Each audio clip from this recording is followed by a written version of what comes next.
Today we are going to continue the chapter we have started last week, which is language and gender. We will talk about how English language is sexist language and other ways which we determine how language is used to indicate sexism. We talk about unmarked and marked terms, then we define what's meant by semantic derogation, then we discuss the topic of do women and men talk differently, and we consider how much talk and interruption, back channel support, and hedges and epistemic models which are used by women.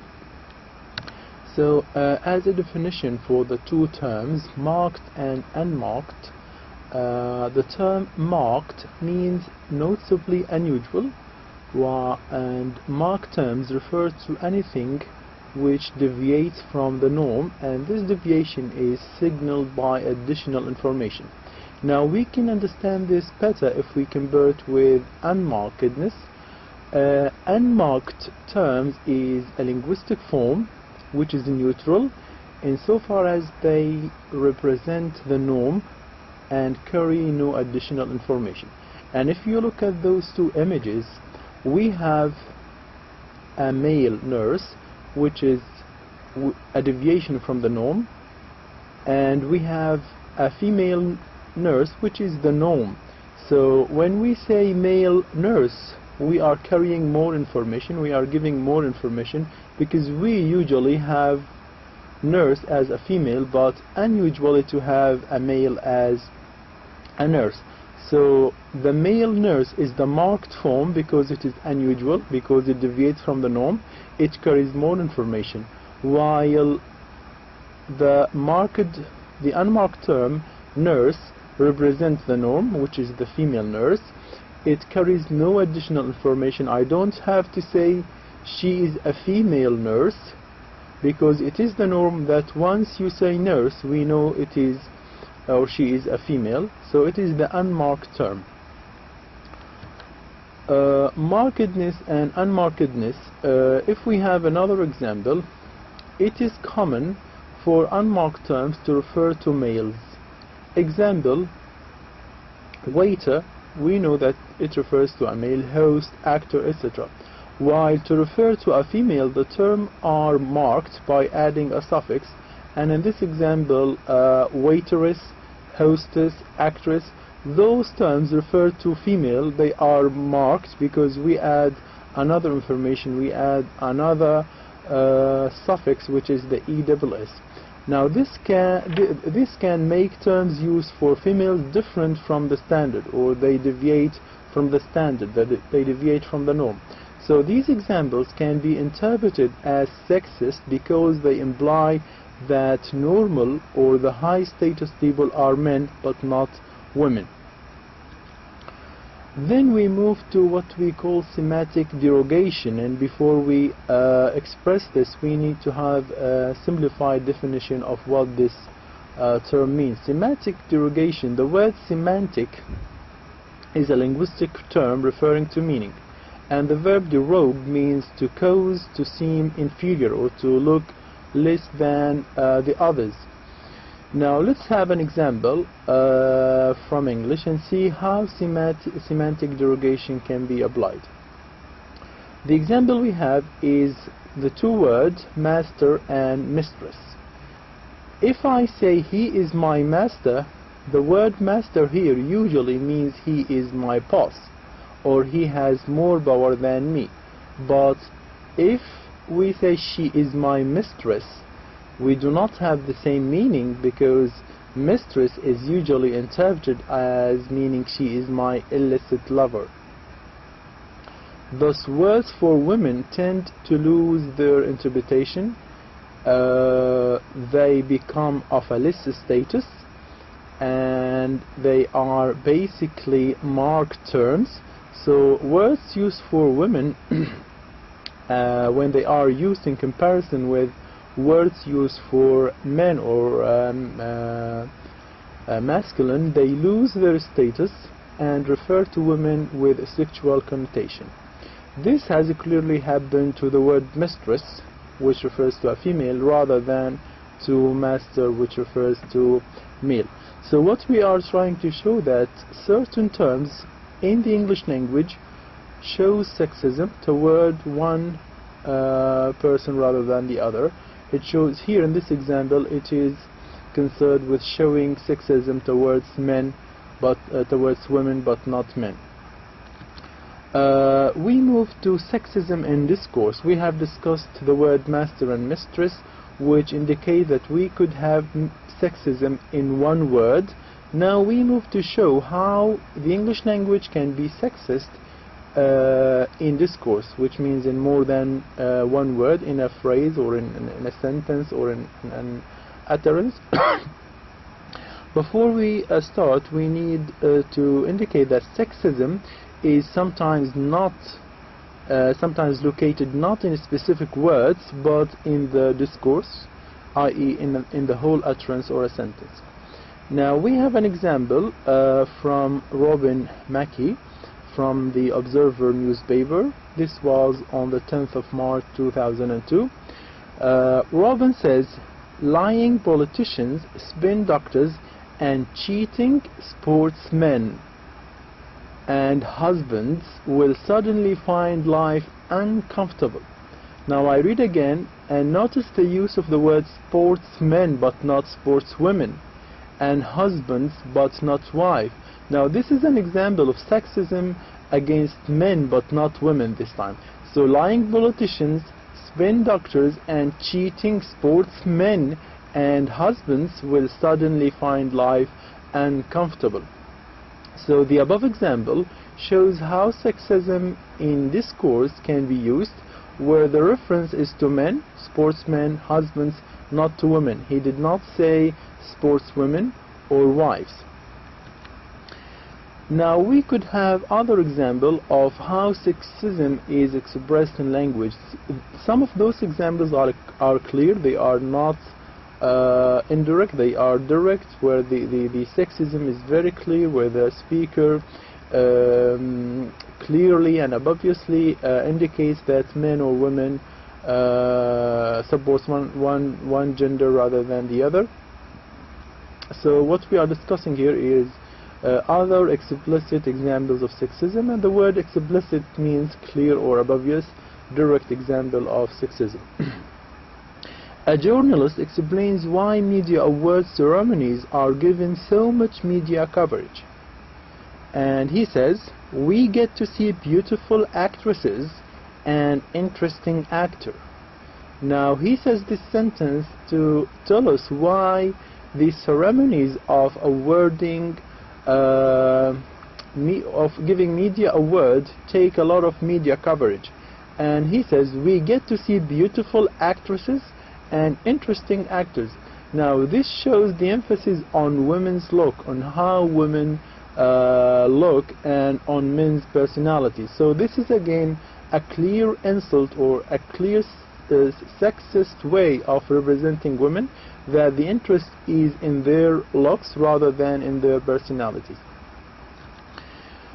Another way of expressing sexism through language is in advertisement, and here we have a specific example which has appeared in 2002, where a well-known chocolate bar appeared with a new label. And if you examine this image of this particular advertisement, this chocolate bar is in fact shows a clear insult, a clear example of sexism towards female, towards girl, by clearly stating that this product is not for girls, and using a dark blue foil. And we know that blue is mainly used for masculines, for males rather than females, for boys rather than girls. And even the wrapping of this chocolate bar has a circular icon of a woman crossed with a red line, meaning that women are not allowed to buy this product, and this product is only for men, so it is not for girls. So this is a clear insult. This is a clear way of using sexism toward female in language. So this product seems to use the term girl and the icon where the girl is crossed with a red line as an insult. Now we move to the topic of, do women and men talk differently? Is there a difference in the way women and men talk, or do they have the same or common way of talking? So the question we need to discuss, is there any difference between men's and women's talk? There are common stereotypes about women's talk. Nowadays, even in the Arabic culture, one of the stereotypes against women is that they talk a lot. Women talk more than men, and women never stop talking. This is what we usually stereotype women in our society. Now, these stereotypes implies that women's talk is plentiful. They talk a lot. They spend a long time talking, but whatever they talk is not of a very important significance. Their talk is pointless. This is an example of how women are stereotypes in general and in our societies as well. Now, there is a new research which proves that this stereotype is not valid, where the results of this research indicate that men on the whole talk far more than women. The fact that we in spite of this research, we still have people who believe, no, that women talk more. No, women spend a long time talking about nonsense. They spend a long time chatting about trivial things. But if you provide this research, if you provide these results to the people and try to convince them, no, the research has proved the opposite, that men talk more than women, you still have people who do not believe the result of this research. Now, the idea that they do not believe the result of this experiment or this research indicates that women and their activities are undervalued. People in certain societies undervalue or underestimate women or underestimate women's activities. Sorry. So, what are the differences between women's and men's use of language? Is there a difference in the way men and women talk? So, differences at the level of phonology, we have differences at the level of syntax, and we have differences at the level of discourse. So yes, there is a difference. Women and men way of talking are different in phonology. Women and men vary in their pronunciation. Men pronounce words in a different way than women do. There is also the syntactic difference, where the different differences in the kinds of the grammatical construction both men and women use. Usually men use certain type of structure while women use another. So there is a phonological or a pronunciation difference, and there is a syntactic or grammatical difference. We are in fact not interested in those two types of differences, but we are interested in number 3, which is the discoursal difference, which is the difference in the kind of the things that they talk about. So we will consider, to discuss the discoursal difference, we will consider how much talk, how much women talk. We will consider the interruption, who interrupts who. Do women interrupt men, or men interrupt women? Then we will talk about the back channel support, which is the feedback that women give to the person they speak with. Then we talk about the use of hedges and epistemic model forms, and finally we will close this lecture by considering topic development. So, concerning how much talk, we have two results of a recent research. The first result says, in a mixed sex conversation, when we have men and women talking to each other, the average amount of time for which a man talks is approximately twice as long as the average amount of for which a woman talks. Again, so men talks twice the time that women talk, which is unlike the stereotype. The second result is that boys talk more in front of the class than girls do, and they absorb more of the teacher's time. So these two results are against what we already believed. It's against our stereotype that women spend a long time of talking. This result shows exactly the opposite, that in a mixed-sex conversation, men spend longer time talking, and in classrooms, boys talk more in front of the class than girls do. And because they do so, because boys talks a lot, they absorb more of the teacher's time. Now, based on those two results, and as a consequence of this research, changes to teaching style in the UK have been made to distribute the amount of a class time talk and the teacher's time more fairly, so that girls are also given some time rather than giving all the time to boys. We move to considering interruption, and as another research shows the extent to which men interrupt women, which is the point we need to consider. To what extent men interrupt women? Now, the research shows that men interrupt women more than they interrupt other men. Now, this indicates that men act as if they have more right than women to speak in a mixed-sex conversation, and that women act as if they had less right to speak than men. I repeat this again. According to a recent research, in a mixed-sex conversation, the mixed-sex conversation means that we have men and women talking. It is not men only, it is not women only, it is mixed. We have men and we have women. According to the result of this research, men tend to interrupt women more than women do interrupt men. So this indicates that men think that women have less rights than they do, and the other way around. As I said, they indicate that men act as if they have more right than women to speak in a mixed-sex conversation, and that women act as if they had less right to speak than men. So again, this is also against the stereotype that women speaks more, and that women are chatterboxes and they interrupt men. Back channel support, which is another point which we need to discover.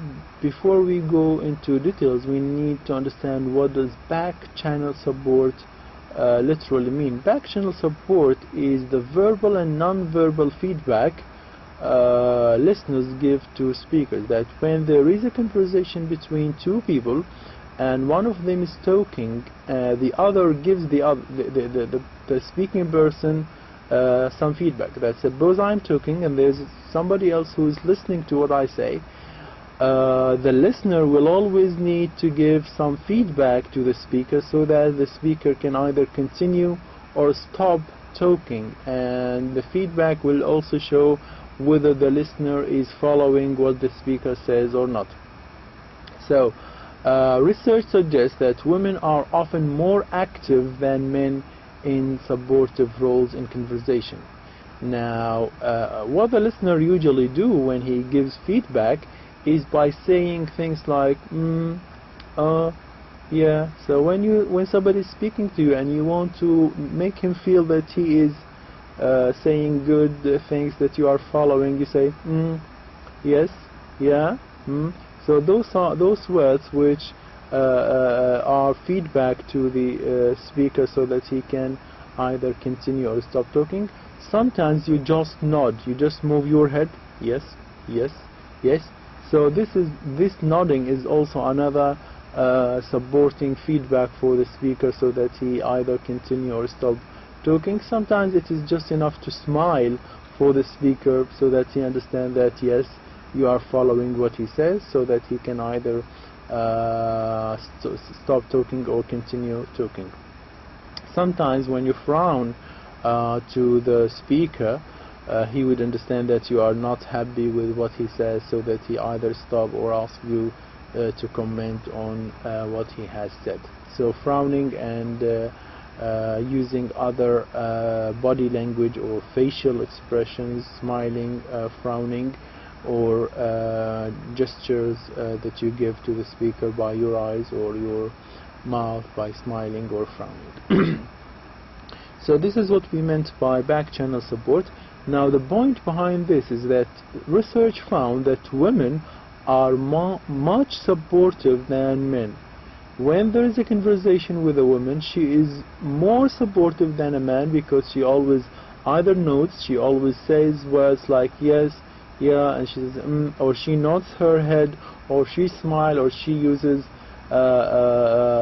gestures or facial expression to indicate to the speaker that he is whatever he says is okay. Now the use of hedges and epistemic models. Before we start, we need to know what the word hedges mean.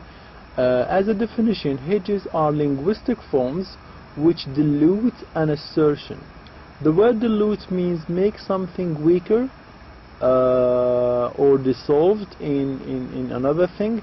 So hedges are linguistic forms which dilute an assertion. So if I have a sentence or an assertion in which I say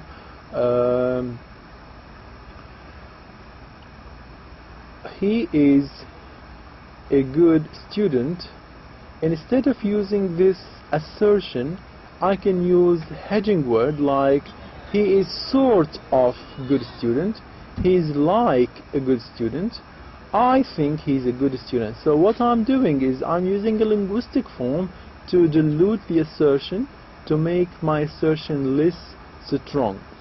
Now women usually use hedges and epistemic modal forms. What about modal auxiliary verbs or epistemic modal auxiliary verbs? Those verbs can be used to indicate that you do not want to sound completely certain about something. And the words that we usually use are should, would, could, may, or might. An example of this, when I say, for example, I travel tomorrow. If I want to make this less strong, I would say I may travel tomorrow, I might travel tomorrow.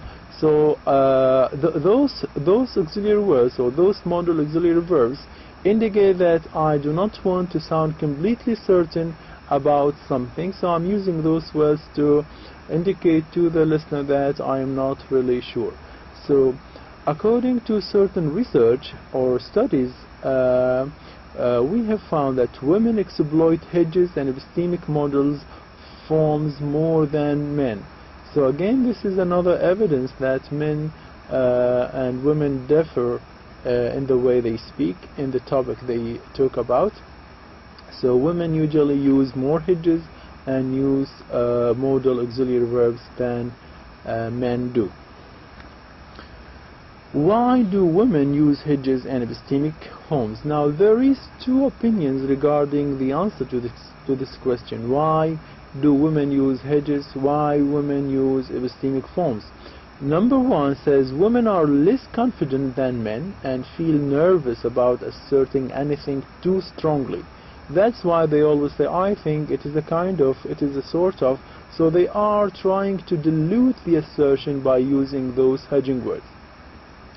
Again, women prefer to avoid conflict and to allow disagreement to take place without explicit confrontation. So why do women use those auxiliary words? Why do they use those hedging words? They do not want a conflict. They do not want disagreement. They want to avoid explicit confrontation with other people. That's why they always using I may do this, I might do that, somebody should have done this. So they are using those auxiliary verbs to indicate that they are less sure about something. So those two controversial opinions are not necessarily true. You can take the side of one of them, but not necessarily both of them. Sorry. Another point where women and men are different is the topic development. Now, men and women develop topics differently. Men and women vary in the topics they choose to discuss. Let us take an example of women. Women usually select more personal topics, while men prefer more impersonal topics. Now, what are the examples of personal topics? It is the family relation, the kids, the emotion, their friend and friendship, while men prefer more impersonal topics, often based on factual or technical knowledge. Example of this is talking about football, talking about cars or home improvement, etc. Now, this is the end of this lecture.